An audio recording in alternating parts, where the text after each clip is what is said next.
गुजराती, मारवाड़ी, सिंधी और पंजाबी, ये सारे कम्युनिटीज़ ऐसा लगता है कि पैसा कमाने के लिए ही धरती पे आते हैं और पीढ़ी दर पीढ़ी इनकी संपत्ति बढ़ती ही चली जा रही है। भले दुनिया में कहीं और गरीबी हो या ना हो, अमीरी हो या ना हो, लेकिन इनके घर में दिन दुगनी रात चौगुनी तरक्की होती रहती है। कितनी भी कठिनाई में, कितनी ही कठिन परिस्थिति में, किसी भी देश में, किसी भी स्टेट में, किसी भी शहर में ये लोग अपनी धन संपत्ति बढ़ाते चले जाते हैं। शून्य से शुरुआत करते हैं लेकिन फिर भी उसको अरबपति बनने तक लेकर चले जाते हैं। तो ऐसा भला इनके पास क्या सीक्रेट सॉस है कि ये जहाँ जाते हैं वहाँ लक्ष्मी जी इनके साथ पीछे पीछे चली जाती है। बाकी लोगों के घर में तो लक्ष्मी जी आती नहीं और इनके घर से लक्ष्मी जी जाती नहीं। और अगर इंटरनेशनली भी देखा जाए तो जो यहूदी कम्युनिटी है, जूइश कम्युनिटी है, तो उनके पास भी इसी तरीके का कोई सीक्रेट सॉस है। तो आज हम जानने वाले हैं कि ऐसा क्यों होता है, भला इनका सीक्रेट सॉस क्या है, और हम सब भी उसी सीक्रेट सॉस का इस्तेमाल करते हुए अपने जीवन में अक्षय संपत्ति को प्राप्त कर सकते हैं। हमारे आने वाली कई पीढ़ियों के लिए हम धन संपत्ति पीछे छोड़कर जा सकते हैं। तो इसी के लिए आज का वीडियो बहुत ही इम्पॉर्टेंट है, लाइफ ट्रांसफॉर्मिंग है। सिर्फ आपके लिए नहीं, आपके सारे कुलबे के लिए ये जो है एक बहुत ही इम्पॉर्टेंट और लाइफ ट्रांसफॉर्मिंग वीडियो होने वाला है। तो वीडियो को आखिर तक देखो।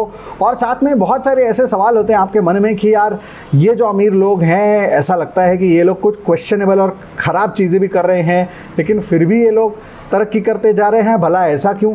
तो उसका भी जवाब इस वीडियो के एंड में मैं आपको देने वाला हूं। तो वीडियो को आखिर तक एकदम इत्मीनान से देखते रहिए। तो भाइयों, मध्य प्रदेश में एक इंसान था, वो जो है व्यापार उसका चौपट हो गया किसी वजह से, और उसके बाद वो आत्महत्या करने के लिए गया। और आत्महत्या करने गया तो वहाँ किसी इंसान ने उसको रोक लिया और उसको कहा कि तुम ऐसा क्यों कर रहे हो? तो उसने अपनी आप बीती बताई। तो जो बचाने वाला था उसने कहा कि अगर तुम मर ही रहे हो तो एक बार हमारे जो गुरुदेव हैं उनके पास चलो। तो वो उसको पकड़ के ले गया अपने गुरुदेव के पास। तो वहाँ जब वो गए तो वहाँ पर उनके गुरुदेव ने उनको बताया कि आप जो है, जो भी आपके पास है, अगर आप दान कर सकते हैं तो आप कहीं ना कहीं से वापस ऊपर आ जाएंगे अपने धंधे में। तो आपके पास कितना पैसा बचा है? तो उन्होंने कहा कि मेरे पास केवल और केवल 500 रुपये बचे हैं, इसके अलावा मेरे पास कोई भी पैसा नहीं है। तो गुरुदेव के कहने पर उन्होंने सारे के सारे 500 रुपये वहाँ पे दान कर दिए और उसके बाद वो घर चले आए। घर जब आए तो उसके बाद उनको कहीं से उद्योग की प्राप्ति हुई, यानी किसी ने उनको एक नौकरी दी। अचानक से कोई आया और उनको नौकरी देने के लिए आया, तो उन्होंने नौकरी ले ली। नौकरी करते करते धीरे धीरे वो आगे बढ़े और वो दान करते रहे, करते रहे, करते रहे, और करते करते फिर से वो एक दिन करोड़पति बन गए। तो ये जो गुरुदेव ने उनके कहा है वही चीज़ आज मैं आपको बताने वाला हूँ। वो ये है कि दान करना बहुत ज़रूरी है। जैन पंथ, दुनिया में आज जैन लोगों ने अपना जो है लोहा मनवाया है और हर जगह पे जहाँ जैन लोग जाते हैं व्यापार में तो वो हमेशा तरक्की करते हैं, सक्सेसफुल होते हैं। आज अगर हम देखते हैं, इंडिया का सबसे रिचेस्ट आदमी है तो वो है गौतम अदानी, और उनका नेटवर्थ जो है लगभग 11 से 12 लाख करोड़ रुपए है। तो वो भी हमेशा चैरिटी करते हैं, दान करते हैं, सेवा की बात करते हैं, और रिसेंटली उनके बेटे ने भी काफ़ी सारा दान किया है। तो जैन मुनि जो होते हैं वो अक्सर आप देखेंगे कि वो दान की महिमा गाते रहते हैं और वो बार बार ये कहते रहते हैं कि परोपकार करो, दान करो, और इसी से आपकी धन संपत्ति बढ़ती रहेगी। और जैन लोग हमेशा परोपकार करते रहते हैं। आप देखेंगे जैन लोग, जो दुकानदार होता है, छोटी दुकान होती है, तो वो भी अपने दुकान के सामने रोज़ पंछियों के लिए दाना डालता है, पानी पिलाता है पंछियों को, अन्नदान करता है अपने घर में, मंदिर में, और उसके साथ साथ अपनी कमाई का बहुत सारा हिस्सा ये लोग मंदिर के निर्माण में, जैन मुनियों को या गरीबों की सेवा में दान कर देते हैं। और इसी वजह से इनकी जो संपत्ति है वो दिन दुगनी रात चौगुनी तरक्की करती रहती है। यही चीज़ अगर आप अंबानी जी के बारे में सोचो तो गुजराती कम्युनिटी में भी बहुत ज़्यादा दान धर्म का प्रचलन है, बहुत ज़्यादा दान धर्म होता है, इसलिए उनके मंदिर भी बहुत बड़े बड़े होते हैं, उनकी चैरिटेबल संस्थाएं भी बहुत बड़ी बड़ी होती हैं। अगर आप देखते हैं अनंत अंबानी की शादी के बारे में तो बहुत लोगों ने चर्चा की, लेकिन उसके पहले उन्होंने दिखाया कि उन्होंने अपने गांव में बहुत सारे गरीब परिवारों को बुलाकर अन्नदान किया। तो परोपकार जो है वो आपको जीवन में हमेशा बरकत दिलाता है। इसकी ये बहुत अच्छी मिसालें हैं गुजराती कम्युनिटी भी और हमारी जैन मारवाड़ी कम्युनिटी भी। और इसमें जैन मुनि जो होते हैं वो अक्सर ये कहते हैं कि दानम दुर्गति नाशनम, दानम दुर्गति नाशनम, यानी कि अगर आपके पाप हैं, प्रारब्ध कर्म आपका जड़ है यानी कि खराब है, तो जितनी भी दुर्गति आपकी होनी है वो सारी दुर्गति टल सकती है केवल दान करने से। और दान जो है उसी से आप बन जाएंगे धन कुबेर। तो धन कुबेर बनने के लिए पहले आपको दान देना होगा। बहुत सारे लोग ये कहेंगे यार पैसा है नहीं और आप कह रहे हैं कि दान करो। तो पैसा जब हम कमा लेंगे बहुत सारा तो उसके बाद हम दान करेंगे। तो असलियत यहाँ पर यही प्रॉब्लम है कि जब आपके पास जितना है उसमें से कितना आप दान करते हैं, ये इम्पॉर्टेंट है। तो अगर एक 500 रुपये जिसके पास है, अगर वो आदमी उसमें से 50 रुपये देता है या 100 रुपये देता है, तो इसका मतलब है कि वो उसमें से अपना 10% दे रहा है या 25% या 20% दे रहा है। तो इसका मतलब है कि जो 5 लाख वाला अगर होगा और अगर वो 50,000 रुपये देगा तो वो उसके इक्विवेलेंट है, क्योंकि 10% दोनों ने दिया। तो आप परसेंटेज में सोचो और आप धीरे धीरे दान करते जाएंगे तो आप अमीर होते जाएंगे। अगर आप ये कहेंगे कि मैं अमीर होने के बाद दान करूंगा तो कभी भी नहीं कर पाओगे। पता है क्यों? क्योंकि जो आदत होती है ना वैसा ही आदमी बिहेव करता है। अगर 500 में से 50 निकालने की तुम्हारी जो है हिम्मत नहीं हो रही है तो तुम भला 5 लाख में से 50,000 कैसे निकाल पाओगे, कैसे दान दे पाओगे? तो एक जैन मुनि है, रिसेंटली उनको मैं सुन रहा था, आप भी जाकर सुन सकते हैं, चंद्रप्रभ जी और ललित प्रभ जी। ये महाराज हैं, जैन मुनि हैं। तो इनके मैं वीडियो सुन रहा था, बड़े ही कमाल के वीडियोज़ हैं, आप भी देख सकते हैं। तो उन्होंने कहा कि धंधा बनाने के लिए जो है आपको भेजा होना चाहिए और दान करने के लिए कलेजा होना चाहिए। एंड ये बहुत ही सही बात है, क्योंकि मैंने आज तक जिस चीज़ को बोला है दान करो, सबसे पहला सवाल यही आता है कि कैसे करें, हमारे पास तो पैसे नहीं है, ये नहीं है, वो नहीं है। तो कलेजा चाहिए, है ना। धंधा बनाने के लिए भेजा चाहिए और दान करने के लिए कलेजा चाहिए। और महान होना है तो ये दोनों चाहिए, भेजा भी और कलेजा भी। तो इसीलिए ये बहुत ही एक इम्पॉर्टेंट सीख है और ये जैन पंथ में बार बार दोहराई जाती है और गुजराती लोग भी इस चीज़ को बहुत ज़्यादा इम्प्लीमेंट करते हैं। अन्नदान करते हैं, मंदिरों में दान करते हैं, सत्पुरुष जो होते हैं उनको दान करते हैं, गुरुओं को दान करते हैं और गरीबों में बहुत सारा पैसा ये लोग डोनेट करते हैं। क्या आपने अजीम प्रेम जी के बारे में सुना है? अजीम प्रेम जी एक ऐसे व्यक्ति हैं जो बिलियनर हैं, लेकिन उन्होंने कितनी सारी अपनी संपत्ति जो है लुटा दी है सोशल कॉजेज़ के ऊपर। हज़ारों करोड़ रुपए उन्होंने दान कर दिए हैं और इसीलिए वो बहुत ज़्यादा रफ्तार के साथ तरक्की करते जा रहे हैं, उनकी बरकत बढ़ती चली जा रही है। यहाँ तक कि मैंने पढ़ा है कि उन्होंने अपनी संपत्ति का 66% प्लेज कर दिया है दान धर्म करने के लिए। अलग अलग फाउंडेशंस और अलग अलग कॉजेज़ के लिए अपनी संपत्ति का 66% वो दान करने वाले हैं। अब सोचिए, जो बिल गेट्स है, जो वॉरेन बफेट हैं, जिनके पास $50 बिलियन या उससे भी ज़्यादा पैसा है, वो भी अपनी जो संपत्ति है उसका 60-70% वो डोनेट करने वाले हैं और बहुत सारा कर चुके हैं। और आप पूछते हैं कि क्यों ये लोग अमीर होते जा रहे हैं, क्यों इन लोगों को बीमारियां नहीं होती हैं, क्यों ये लोग इतने लंबा जीते भी हैं और जो है जवानी भी इनकी बनी रहती है और जो रौनक है और पैसा है वो भी बना रहता है और इनके पास और भी ज़्यादा पैसा आता रहता है, दिन रात पैसे की बरसात होती रहती है इनके ऊपर। ऐसा क्यों है? दान करते हैं। चाहे फिरंगी हो चाहे इंडियन हो, जो संपत्ति वाला है, जो अमीर है, जो धन कुबेर है, वो दान करता है और इसीलिए वो धन कुबेर बनता है। मेरी पहचान में ऐसे लोग हैं जो मारवाड़ी कम्युनिटी से आते हैं और वो एक ज़माने में किराने का छोटा सा दुकान चलाते थे और वो अपने दुकान के सामने कबूतरों को दाना तो डालते ही थे और साथ ही साथ में वो गणेश जी के बहुत बड़े भक्त थे। तो वो जो है हर महीना कुछ % निकाल कर गणेश जी के मंदिर में वो चढ़ावा चढ़ाते थे और कुछ पैसा गरीबों में दान भी करते थे। तो आई थिंक 10-20% वो दान करते थे अपनी कमाई का और ये उन्होंने अपने लिए एक डिसिप्लिन, एक रूल बना लिया था। और देखते ही देखते ये भाई साहब, जिनका एक छोटा सा किराना का दुकान था और जहाँ पे वो फटी फूटी बनियान पहन के सामान बेचा करते थे, वो 10-20 साल में धीरे धीरे करते करते एक बहुत बड़े प्रमोटर और बिल्डर बन गए। और आज उन्होंने बनाई हुई पता नहीं 50-60 से भी ज़्यादा अपार्टमेंट्स और शॉपिंग मॉल्स वो जो है आप देख सकते हैं। तो आप सोचिए कि वो आदमी कहाँ से कहाँ पहुँच गया, फर्श से अर्श तक पहुँच गया। कैसे? दान से। तो दानम दुर्गति नाशनम, वो जो जैन मुनि थे उनका और एक वाक्य मुझे बहुत अच्छा लगा। उन्होंने ये कहा कि जैसे दूध में मलाई है वैसे जीवन में भलाई है। तो यानी कि जैसे दूध का सार होता है मलाई, वैसे जीवन का सार है भलाई। तो किसी न किसी की भलाई करते रहो, परोपकार करते रहो, मदद करते रहो, इसी से आपकी ग्रोथ होगी। अगर हम यहूदी धर्म की बात करते हैं तो यहूदी धर्म में भी सदका का कॉन्सेप्ट है।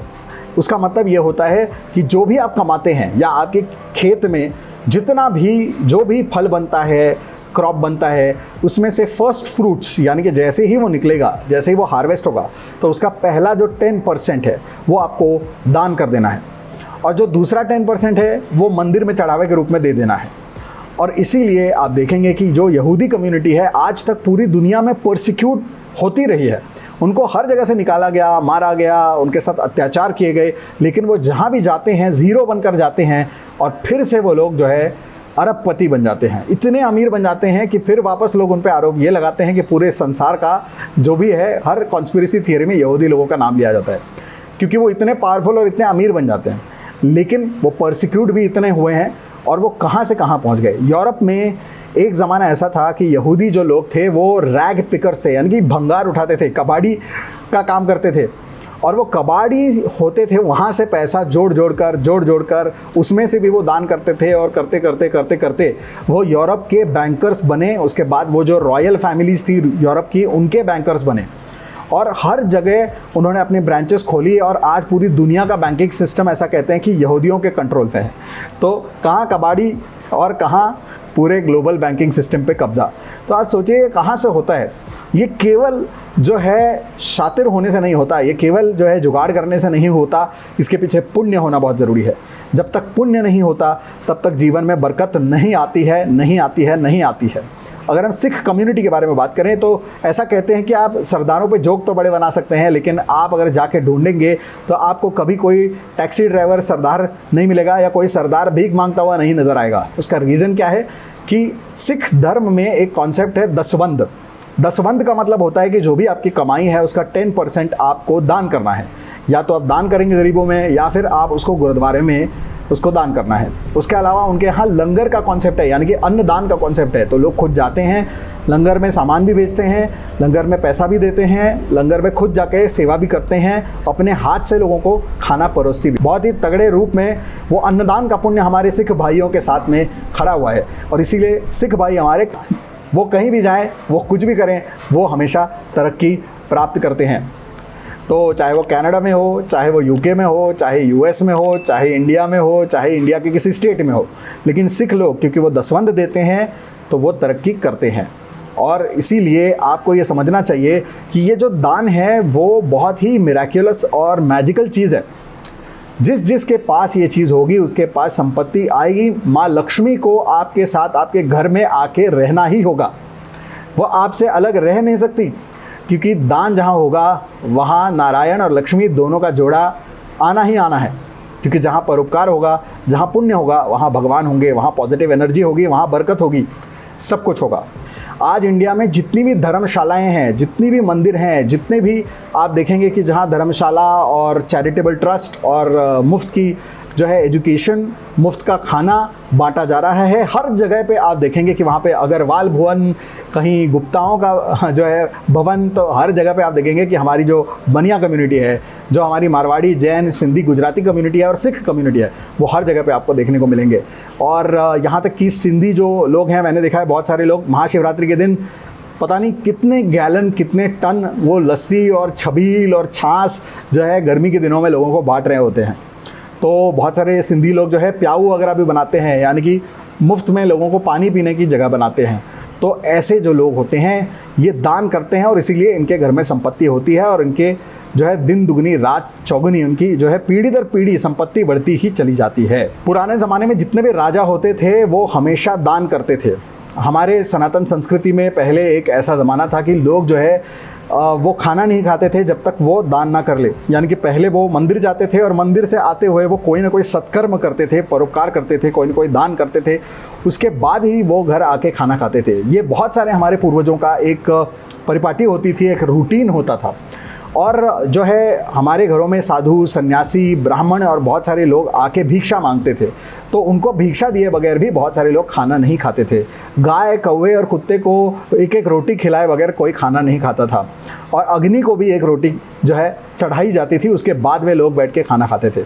तो परोपकार हमारी डीएनए में था, और इसीलिए भारत सोने की चिड़िया था।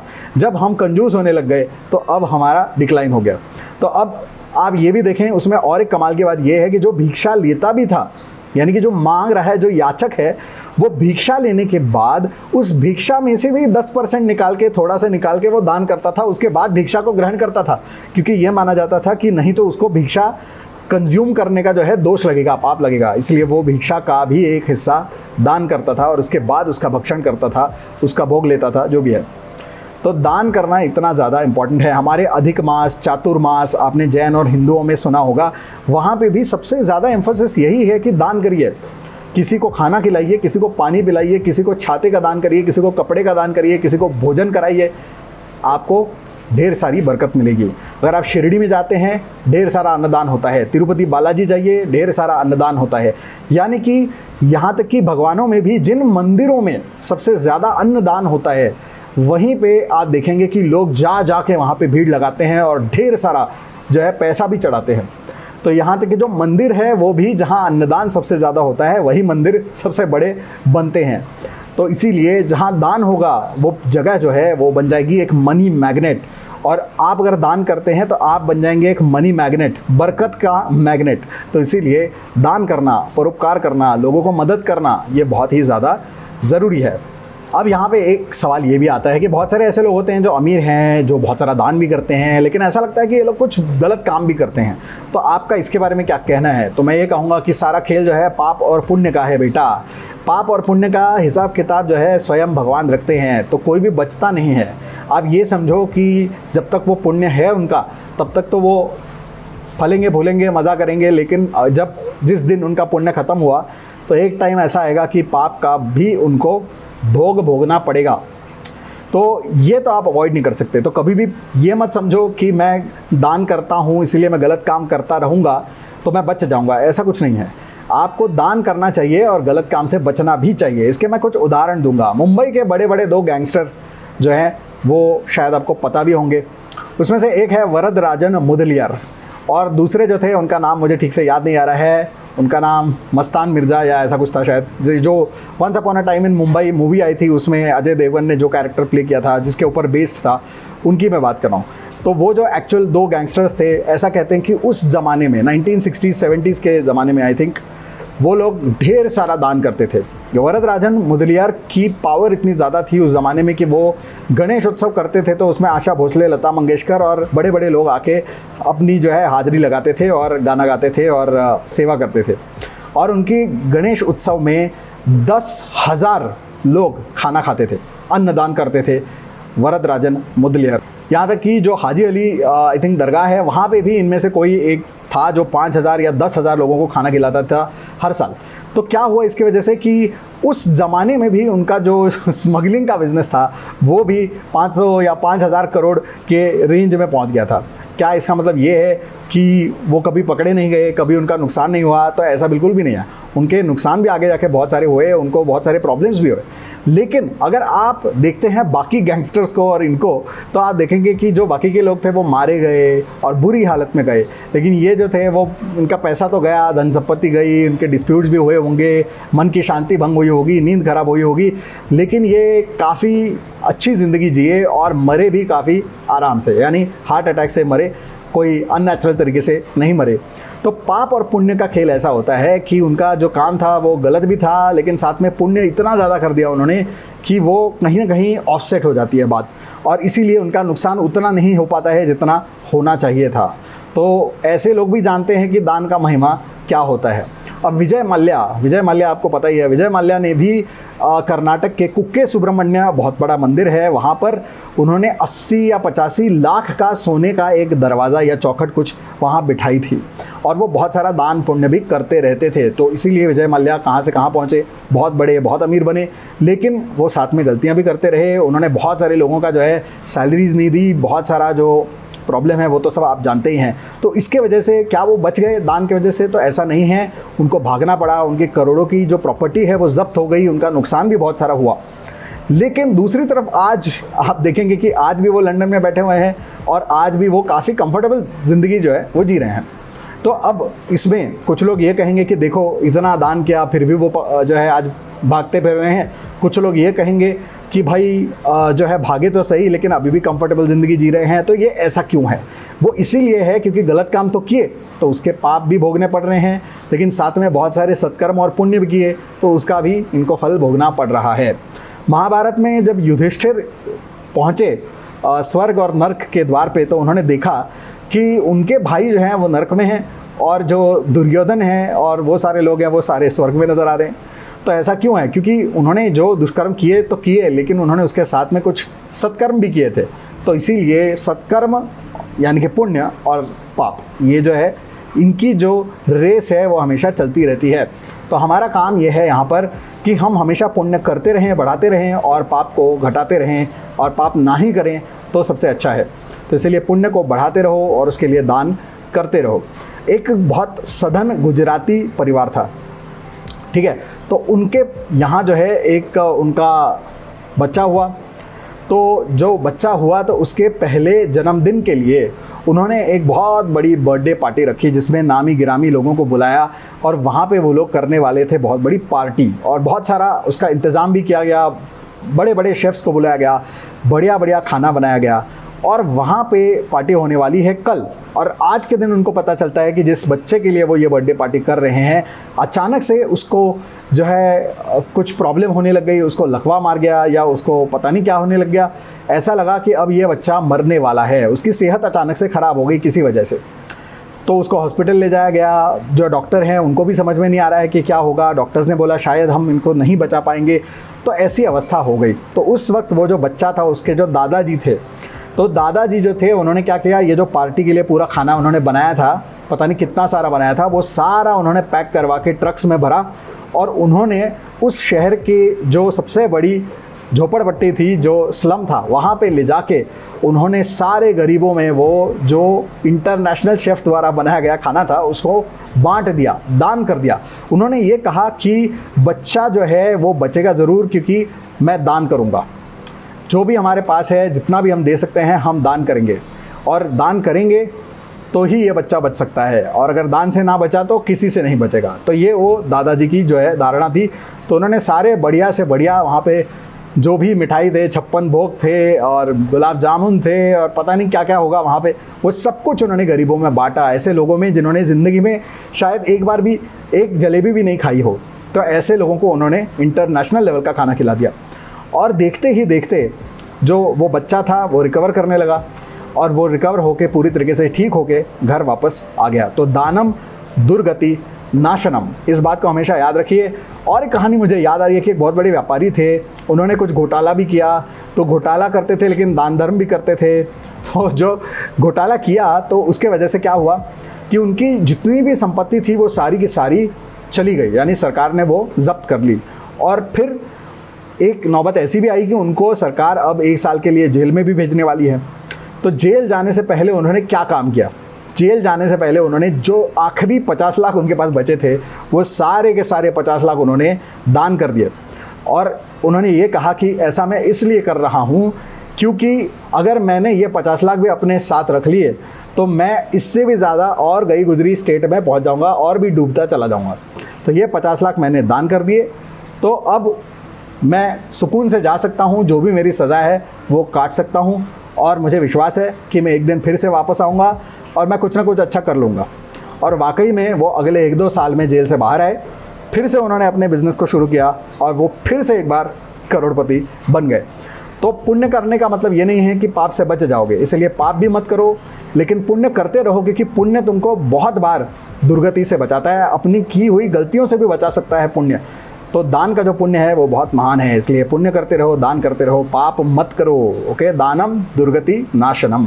अगर आप भागवत महापुराण को पढ़ते हैं तो आप देखते हैं कि भगवान श्री कृष्ण स्वयं जो है वो रोज़ ढेर सारा दान करते हैं। वो रोज़ उठते हैं, स्नान करते हैं, मंत्र उपासना करते हैं और उसके बाद में वो करते हैं अन्नदान और गोप्रदान, और दान वान होने के बाद में ही फिर वो अपना जो रोज़ का काम है उसको शुरू करते हैं। तो जहाँ भगवान श्री कृष्ण भी दान कर रहे हैं तो आप समझ गए होंगे कि दान का महत्व क्या है। इसके साथ साथ और एक कहानी आती है महाभारत में, वो है द्रौपदी की। द्रौपदी के पास था अक्षय पात्र, यानी ऐसी एक थाली कि जिसमें खाना कभी ख़त्म नहीं होता। उसका भी रहस्य यही है कि द्रौपदी बहुत सारा अन्नदान करती थी, और क्योंकि वो अन्नदान करती थी इसीलिए उसका पात्र जो है वो हमेशा अक्षय पात्र बना रहता था। तो जिस बटवे से दान होता है वो बटवा कभी खाली नहीं होता, जिस तिजोरी से दान होता है वो तिजोरी कभी खाली नहीं होती, और जिस थाली से या जिस रसोई से खाना दान होता है उस रसोई में कभी खाना कम नहीं पड़ता। तो इसीलिए दान करते रहो। और ज़िंदगी में लोगों का ध्यान जो है सिर्फ लेने पे होता है, देने पे किसी का ध्यान नहीं होता। तो जो है लेना बैंक से देना बैंक बन जाओ, है ना। लेना बैंक तो अभी चल रही है, लेकिन देना बैंक शुरू कर दो, क्योंकि देना बैंक शुरू करोगे तभी जीवन में तुमको सफलता प्राप्त होगी। तो भाइयों बहनों सब लोग दान करने पे ध्यान दो, क्योंकि दानम दुर्गति नाशनम। मिलते हैं अगले एपिसोड में, तब तक के लिए may God bless you all. जय जगन्नाथ।